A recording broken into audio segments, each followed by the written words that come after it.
அவர்களுக்கு இன்று பிறந்த நாள். பலத்த கரவொலியுடன் வாழ்த்து தெரிவிக்கும். எல்லோருக்கும் வணக்கம். இந்த இனிய நிகழ்வை அல்லது கொண்டாட்டத்தை ஏற்பாடு செய்திருக்கின்ற தமிழ்நாடு முற்போக்கு எழுத்தாளர்கள் கலைஞர்கள் சங்கத்தின் அணங்கு கிளை தோழர்களுக்கும் மற்றும் இங்கே வந்திருக்கின்ற தமிழ்நாடு முற்போக்கு எழுத்தாளர் கலைஞர்கள் சங்க ஆளுமைகளுக்கும் என்னுடைய நெஞ்சார்ந்த வணக்கங்களை தெரிவித்துக் கொண்டு என்னுடைய உரையை தொடங்குகின்றேன். ஏற்கனவே கட்டுரைகள் பற்றி பேசிய தோழர் களப்பரன் அவர்களும் சரி, கவிதைகள் பற்றி பேசிய கவிஞர் சுடர்விழி அவர்களும் சரி, அல்லது மதுக்கூர் ராமலிங்கம் அவர்களும் சரி, எல்லோரும் பேசிய பேச்சு என்பது உங்களை எல்லோரையும் சிரிக்க வைக்கவும் சிந்திக்க வைக்கவும் அவர்கள் பேச்சோடு உங்களை அழைத்து செல்வதுமான ஒரு அற்புதமான சொற்பொழிவாக இருந்தது என்று சொன்னால் அது மிக இல்லை. என்னால் அப்படி பேச முடியுமா என்பது எனக்கு கொஞ்சம் சந்தேகமாக இருக்கின்றது. இருந்தாலும் கூட என்னுடைய கருத்துக்களை அரசியல் அழகியல் என்று தலைப்பிலே சொல்லியிருக்கின்றார்கள். அந்த வகையிலே என்னுடைய கருத்துக்களை உங்கள் மத்தியிலே முன்வைக்கலாம் என்று நினைக்கின்றேன். பொதுவாக இன்றைக்கு பெனான் அவர்களின் நூற்றாண்டு விழா கொண்டாடப்பட்டு கொண்டிருக்கின்றது. அவருடைய ஒரு கருத்தை முன்வைத்து அதை ஒட்டிய ஆதவன் படைப்புலகத்தை நான் எல்லாமே, அது கவிதையாக இருக்கலாம், கட்டுரையாக இருக்கலாம், கதைகளாக இருக்கலாம், அவருடைய ஆரம்பகால செம்மலர் சிறுகதையிலிருந்து இன்று வரை அதோடு தொடர்ந்து பயணிப்பவன் வாசகன் என்ற நிலையிலே என்னுடைய அனுபவங்களை உங்களோடு பகிர்ந்து கொள்கின்றேன். பெனான் சொல்லுவார், மூல மெய்ப்பொருளை ஆய்வு செய்கின்ற மனநிலையிலிருந்து மாறி இன்றைக்கு சமூகத்திலே நடைபெற்று கொண்டிருக்கின்ற துயரங்களை, கொடுமைகளை பாதிக்கின்ற வகையிலே எழுதுவதுதான் சரியாக இருக்க முடியும். அதை விட்டுவிட்டு பழம்பெருமை பேசுவதோ வேறு விஷயங்களை அலசி ஆராய்வதோ நாம் மனித குலத்துக்கு செய்கின்ற நன்மையாக இருக்க முடியாது என்று அவருடைய வார்த்தைகள். அது ஏறக்குறைய நான் அதை முழுமையாக உள்வாங்கிக் கொண்டு அதே வார்த்தையில் சொல்ல நினைக்கிறேன் என்று நினைக்கின்றேன். அந்த அடிப்படையிலே ஆதவனுடைய எழுத்துக்களை நாம் பார்க்க வேண்டும் என்றுதான் நான் நினைக்கின்றேன். இன்றைக்கு நடக்கின்ற கொடுமைகளை அவரை போல, அது நீங்கள் அது அந்த லிபரல் பாளையத்து கதைகளை படித்தாலும் சரி, அல்லது அநாகராதின்னு ஒரு கதை இருக்குது, அந்த அகராதி அந்த மாதிரி கதை படித்தாலும் சரி, எதை படித்தாலும் சரி, இன்னைக்கு இருக்கிற கொடுமைகளை சுட்டி காட்டுற ஒரு அற்புதமான கதைத்தான் அவர் நிகழ்த்தியிருப்பார். பொதுவாக இன்னைக்கு இருக்கிற அரசாங்கம் என்னங்கிறது நமக்கு தெரியும். அரசியல்னு சொல்லிட்டுங்கனால அதை பற்றி பேசித்தான் ஆகணும். இன்னைக்கு இருக்கிற அரசு ஒரு இந்துத்துவ பாசிச கார்பரேட் சாதிய அமைப்பை பின்பற்றக்கூடிய ஒரு அரசுன்னு நாம் வச்சுட்டா சொன்னால் அந்த பின்புலத்தில் இன்றைக்கி அரசு அதிகாரம் எந்தெந்த வகையில் நம்ம ஆட்டி படைக்குதுன்னு சரி, ஒரு பக்கம் நீதி, காவல்துறை, அப்புறம் மற்றவங்கெல்லாம் அரசு அதிகாரம் எந்த அளவுக்கு நம்ம ஆதிக்கம் செலுத்துங்கிறது ஒன்று. இன்னொரு பகுதி கருத்து நிலையில் நம்மையில் ஆதிக்கம் செலுத்துகிற கருத்துக்கள், அதுவும் உங்களுக்கு தெரியும். அப்போ கருத்து நிலையில் இன்றைக்கி சித்தாந்த போராட்டத்தை கூர்மையாக நாம் நடத்த வேண்டிய அவசியம் இருக்குது. நம்முடைய இயக்கங்கள், குறிப்பாக இடதுசாரி இயக்கங்கள், அரசியல் பொருளாதார போராட்டங்களை முன்னெடுத்து செல்லுகின்ற அளவுக்கு இந்த பண்பாட்டு தளத்திலே செயல்படுவதில்லை, போதுமான அளவிற்கு இதிலே கவனம் செலுத்துவதில்லை என்ற குறைபாடு இருக்கத்தான் செய்கின்றது. ஆனால் இப்போது எப்போதை காட்டிலும் இப்போது சித்தாந்த போராட்டத்தை நாம் வலிமையாக நடத்த வேண்டிய அவசியமும் தேவையும் இருக்கின்றது. அதற்கு ஆளுநருடைய படைப்புகள் நிச்சயமாக உதவி செய்யும். இந்த சமூகத்தை, குறிப்பாக சாதிய சமூகத்தை எப்படி அணுகுவது என்பதற்கான ஒரு கையேடாக இவருடைய படைப்புகளை நாம் எடுத்துக்கொள்ளலாம் என்றுதான் நான் நினைக்கின்றேன். அழகியல் என்பது அரசியலோடு சேர்ந்து வருகின்ற போதுதான் அது முழுமை வரும் என்று சொல்லலாம். இன்னும் சொல்ல போனால் எவ்வளவோ அழகியல் இருந்தாலும் கூட அதிலே சரியான அரசியல் இல்லை என்றால் நாம் அதை ஏற்றுக்கொள்ள முடியாது. அதே போல சரியான அரசியல் இல்லாமல் அழகியல் மட்டும் இருந்தாலும் ஏற்றுக்கொள்ள முடியாது என்ற விமர்சனத்தையும் கருத்திலே கொண்டு நாம் அவருடைய படைப்புகளை பார்க்கலாம் என்று நினைக்கின்றேன். அவருடைய கோட்பாடு என்று சொல்லி சொன்னால் அவருடைய வார்த்தையிலேயே ஒடுக்கப்பட்ட சாதியின் விடுதலை என்ற செயல் முழக்கத்தின் உட்பொருளான சாதி அழிப்பானது இந்திய உழைப்பாளி வர்க்கத்தின் விடுதலையாகவும், ஆகவே அது மார்க்சியத்தோடு ஒரு இயல்புறவை கொண்டிருக்கிறது என்றும் வரையறுக்க முடியும். இதுதான் ஆதவனுடைய கோட்பாடு. இந்த அடிப்படையிலே தான் அவருடைய கதைகள் மற்றவைகள் எல்லாமே அமைந்திருக்கின்றன என்று சொன்னால் அது மிக இல்லை. இந்த கோட்பாட்டை பின்பற்றுவதே இன்றைய சமூக நடைமுறைக்கு ஏற்றதாக இருக்கும் என்று நான் நம்புகின்றேன்.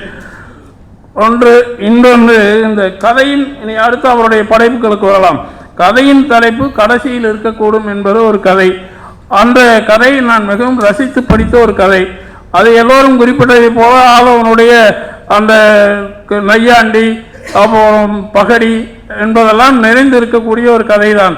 ஆனால் இந்த கதையை ஒரு நிகழ்த்து கலையாக அல்லது திரைப்படமாக எடுக்க வேண்டும் என்று நான் பலரிடம் கூறியிருக்கின்றேன். ஆனால் இந்த ஆதவனுடைய இந்த சொற்கள், அவர் கையாளுகின்ற மொழிநடை, இதையெல்லாம் நாடக கலையிலே எப்படி உருவாக்க முடியும், எப்படி செய்ய முடியும் என்ற இடர்பாடும் இருக்கிறதே என்றும் பேசியிருக்கின்றோம். ஆனால் இருந்தாலும் கூட அதே படைப்பு, அதாவது படிக்கிறதுக்கு இருக்கின்ற அந்த படைப்பை நிகழ்த்து கலையாகவும் மாற்றி காட்டினால் இன்னும் பலருக்கு அது போய் சேர முடியும் என்ற நம்பிக்கையோடும் அதை பற்றி நீங்கள் சிந்திக்க வேண்டும் என்ற அடிப்படையிலே நான் பேசலாம் என்றிருந்தேன். ஆனால் அதே கதை இங்கே நாடகமாக நடத்தப்பட இருக்கின்றது. ஆனால் இப்படி ஒரு அரங்கில் நடத்துவதை விட வெளி அரங்குகளில், முச்சந்திகளில் அல்லது பொதுமக்கள் அதிகமாக நிறைந்திருக்கின்ற நகரப்பகுதிகளில் இந்த நாடகத்தை நடத்துவதன் மூலம் இந்த பண்பாட்டு போராட்டத்தை ஒரு முன்னேற்புக்கு கொண்டு செல்லலாம் என்று நான் நம்புகின்றேன். அது இந்த ஒரு கதை மட்டுமல்ல, நிறைய கதையை சொல்லலாம். ஆதவனுடைய மொழிநடை என்பதை பற்றி எல்லோரும் சொன்னார்கள். இன்னும் சொல்ல போனால் அவருடைய அந்த லிபரல் பாளையத்து கதைகள், அதை பற்றியெல்லாம் நான் பேசுவதை விட கவிஞர் ராமலிங்கம் பேசியிருந்தால் சிறப்பாக இருந்திருக்கும். அவர் எப்படி எழுதியிருப்பார் என்று அதே மொழிநடையில் உங்களுக்கும் புரிகின்ற வகையில் மிக அற்புதமாக பேசியிருக்கின்றார். அந்த வகையிலே இந்த கதையின் தலைப்பு கடைசியில் இருக்கக்கூடும் என்ற இது நிகழ்த்துக்களையாக இங்கே நடக்க இருக்கின்றது. இதே போல மற்றும் சில கதைகளையும் நடத்தி காட்டினால் இந்த கொண்டாட்டம் என்பது ஒரு போராட்டமாகவும் போய் முடியும். அடுத்த பண்பாட்டு தளத்திலே நாம் போராடுவதற்கு ஒரு வழிகாட்டியாகவும் இருக்க முடியும் என்ற நம்பிக்கையோடு குறிப்பிட்டுவிட்டு, அப்படி நிகழ்த்துக்களையாக உருவாக்கி எங்கேயும் நடக்க வேண்டியிருந்து சொன்னால், நடத்த வேண்டியிருந்தால் அதற்கான உதவிகளையும் எங்களால் முடிந்த அளவிற்கு செய்கிறோம் என்பதையும் குறிப்பிட்டுவிட்டு கதைகள் ஒவ்வொன்றாக பார்க்கலாம் என்று நினைக்கின்றேன். ஜூமாயணம்னு ஒரு கதை, அது நீங்கள் எல்லாம் படிச்சிருப்பீங்கன்னு சொல்கிறேன். அப்புறம் அவர் நடையிலேயே அது ஒரு நாடு, அந்த நாட்டில் ஜனாதிபதியை அவர் சொல்கிறார், வாயில் வடை சொல்கிறவன் அப்படின்னு சொல்கிறாரு. வாயில் வடை சொல்கிற வல்லாளன் அப்படின்னு சொல்கிறார். திடீர்னு அந்த நாட்டு மக்களெல்லாம் கூப்பிட்டு, இந்த மாதிரி காவல்துறை ஒழிச்சிட்றோம், இனி காவல்துறை நாட்டில் இருக்காது அப்படின்னு சொல்லிடுறாங்க. நீங்கள் அந்த கதையை படித்து பார்த்தீங்கன்னா அது எல்லாரும் கேலியுமாக தான் இருக்குது. ஆனால் அதே சமயத்தில் அந்த காவல்துறை மேலே ஒரு வெறுப்பும், இவனை எப்படி நாம் இந்த அடக்குமுறை கொண்டாடுற அரசனுடைய கருவியாக இருக்கிற இந்த அமைப்பை எப்படி ஒழிக்கிறது அப்படிங்கிற எண்ணமும் நம்மளுக்கு வரும். அதுதான் நான் சொல்ல விரும்புகிறதே அதுதான். சாதி சமூகத்தை சித்தரிக்கிறதுல யதார்த்தம் எழுதுறதுல எத்தனையோ பேர் எழுதியிருக்கிறாங்க. ஆனால் அதை சித்தரித்த பிற்பாடு அந்த சமூகத்தை அழிச்சு ஒழிக்கிறதுக்கு நாம் என்ன பண்ண போகிறோம் அப்படிங்கிற உணர்வு தோன்றுறதா ஆதவனுடைய வேலை. அதுதான் அவருடைய கதை கிடைச்சிருக்கிற வெற்றி அப்படின்னு நான் நினைக்கிறேன். அது எந்த கதையாக இருந்தாலும் சரி, ஒரு போராளி சிறையிலேருந்து ஒரு 10-20 வருஷம் சிறையில் இருக்கார். அவருடைய சிறை வாழ்க்கை பற்றி 2-3 புத்தகம் எழுதியிருக்காரு. யாருங்கிறது வேண்டாம். ஆனால் அதை நீங்கள் படித்தீங்கன்னு சொல்லி சொன்னால், ஐயோ சிறைக்கு போகிறதுல இத்தனை பிரச்சனை இருக்குதா, அது கம்யூனிஸ்டாக இருக்குன்னா இத்தனை நெருக்கடிகளை சந்திக்க வேண்டி இருக்குமா, இத்தனை அடக்குமுறைகளை சந்திக்க வேண்டுமா, அப்போ நாம் வேண்டாம் ஒதுங்கி போயிடலாங்கிற மனநிலை உருவாக்குற நிலையில் அந்த கட்டுரைகள் இருக்கும். ஆனால் ஆதவனுடைய கதைகள் நீங்கள் படித்தீங்கன்னு சொல்லி சொன்னால், அது எந்த கதையாக இருந்தாலும் சரி, அந்த அடக்குமுறைக்கு ஆளாக்கப்படுறவனும் சரி, அந்த அடக்குமுறைக்கு கீழே இருக்கிற சாதி படிநிலையில் கீழே இருக்கிறவனும் சரி, தன்னுடைய உணர்வுகளிலிருந்து எழுந்து திமிரி எழுந்து எப்படி அதை எதிர்கொள்கிறா அப்படிங்கிறது, அதே மாதிரி நாமளும் எப்படி எதிர்கொள்ளணும், படிக்கிற வாசகனும் எப்படி அதோடு சேர்ந்து பயணிக்கணும் அப்படிங்கிறது சொல்கிற மாதிரி இருக்குது. இதுதான் அவருடைய யதார்த்தவாதமாக இருந்தால் கூட யதார்த்தமாக சொல்கிறது இல்லை. யதார்த்தத்துக்கு மேலே திரும்பி எப்படி நாம் அதிகாரத்தை எதிர்த்து எப்படி குரல் எழுப்ப போகிறோம், அதிகாரத்தை எதிர்த்து எப்படி போராட போகிறோங்கிறதுக்கான வழிகாட்டியாகத்தான் ஒவ்வொரு கதையும் இருக்குது. நிறைய ஒன்று அந்த காவல்துறையை ஒழிச்சு போகிறோம்னு சொல்கிறது. இன்னொரு கதையில் நிகழ்கால தேர்தல்களை பற்றி வரும். கழுதையும் நாயும் அரசியலில் தேர்தலில் போட்டி போடுவாங்க. அது ஆ கட்சின்னு ஒரு கட்சி, அது கழுதி இது ஒன்று நினைக்கிறேன். ஆ கட்சி வந்து நாயர் பண்ணும். அப்போ அது பாராளுமன்றம் எலெக்ஷனில் நடக்கக்கூடிய பணம் கொடுக்கறது, பண பரிவர்த்தனை, மற்றது என்னென்னு செய்கிறது. அப்புறம் தேர்ந்தெடுத்ததுக்கு முற்பாடு சபாநாயகர் என்ன பண்ணுறாரு அப்படிங்கிறத பற்றியெல்லாம் நிறைய பேசுவாங்க. அந்த கதை அதே மாதிரி தான். நான் சொல்கிறத விட ராமலிங்கம் பேசியிருந்தாருன்னு ரொம்ப அற்புதமாக பேசுவார். அந்த கதை நீங்கள் படிக்கிறப்போ எல்லாம் தான் இருக்குது. அதே சமயத்தில் இந்த அமைப்பு முறை மேலேயுமே, இந்த அரசியல் அமைப்பு, தேர்தல் அமைப்பு, இது மேலேயும் ஒரு வெறுப்பு, இதை நாம் தூக்கி எறியணும் அப்படிங்கிற எண்ணம் வரும். அதே மாதிரி இன்னொரு கதை இருக்குது. அந்த லிபரல் பாளையத்து கதை தான். தேர்தல் முறை, அப்புறம் அந்த இது ரூபாய் நோட்டு செல்லாத அறிவிச்சாங்கல்ல, அந்த இது அதில் அந்த நிதியமைச்சருக்கு பேர் வச்சிருப்பார், காசுநாதன் பேர். நிதியமைச்சருக்கு இல்லை, ரிசர்வ் பேங்க் கவர்னருக்கு பேர் காசுநாதன். அப்புறம் வட்டியப்பன், அது IMF மற்றவங்களெல்லாம் நீங்கள் நினச்சிக்கலாம் அப்படின்னு பேர் வச்சிருப்பார். இதில் அவர் இந்த மாதிரி இன்னொரு கதையில் கையில் காசு வாயில் தோசைங்கிறது தப்புஸ்தான் அப்படின்னு பேர். அதில் காசு கோட்டைன்னு ஒரு இடம். அப்புறம் துப்புஸ்தான், வாக்காளர் வணிக பேரவை, இந்த மாதிரி அந்த லிபரல் பாளையத்தில் என்னென்ன பண்ணுறாங்க, என்னென்ன செய்கிறாங்க அப்படின்னு சொல்லி இன்னும் கூட பேரை சொல்கிறேன்னா, அந்த பெண்களுக்கு பேர் வந்து வச்சுருப்பார் பரிதாப சுந்தரி. யோசிச்சு பாருங்க. அப்புறம் இன்னொரு அவர் பொண்ணுக்கு கன்சியூமரைஸ்வரி அப்படின்னு சொல்லி அந்த கன்சியூமருங்கிறதுல வச்சு ஒரு பேர் வச்சுருப்பார். இப்படி அவருடைய தலைப்புகளும் சரி, அவர் எழுதிட்டு போகிற விதமும் சரி, எல்லாமே வந்து ஒரு அரசியல் சார்ந்த அரசியல் நடவடிக்கையை எப்படி தூண்ட முடியுங்கிறதுக்கான படைப்பாக இருக்குங்கிறது தான் முக்கியம். நான் ஆதவன் வந்து 2005 தான் நேராக பார்த்தேன்.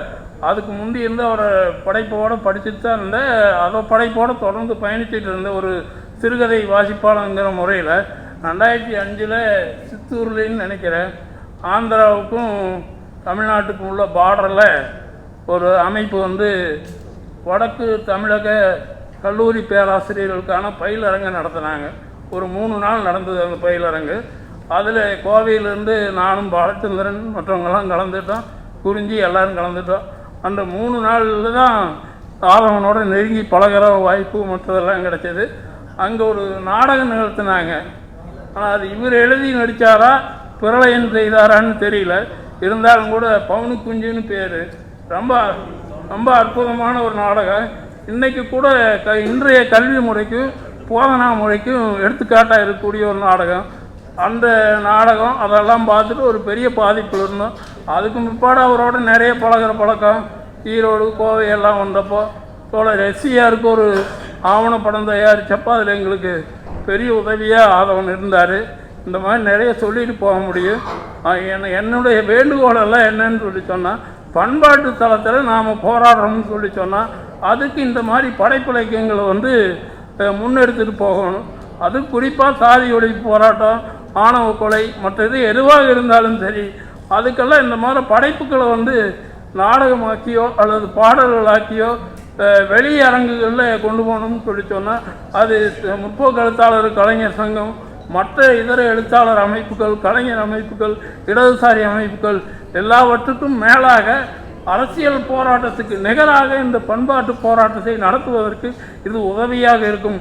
அப்படி இந்த அமைப்பு அல்லது இந்த கொண்டாட்டமாக நடக்கக்கூடிய இந்த ஆதவன் தீட்சண்யாவின் படைப்புலக விழா ஒரு போராட்டத்துக்கு திட்டமிடுகின்ற வகையிலே களத்திலே இந்த படைப்புகளை எப்படி நாம் பொதுமக்களுக்கு எடுத்து செல்வது, மற்றவர்களுக்கு எப்படி புரிய வைப்பது, எந்த அளவுக்கு நம்மால் அவர்களை அணிதிரட்ட முடியும் என்ற வகையிலே திட்டமிட்டால் மிக சரியாக இருக்கும் என்று கூறி இந்த வாய்ப்பினை நல்கிய தமிழ்நாடு முற்போக்கு எழுத்தாளர் கலைஞர் சங்கம் மற்றும் இங்கே இருக்கின்ற அத்தனை நண்பர்களுக்கும் தோழர்களுக்கும் நன்றி கூறி விடைபெறுகிறேன். நன்றி, வணக்கம்.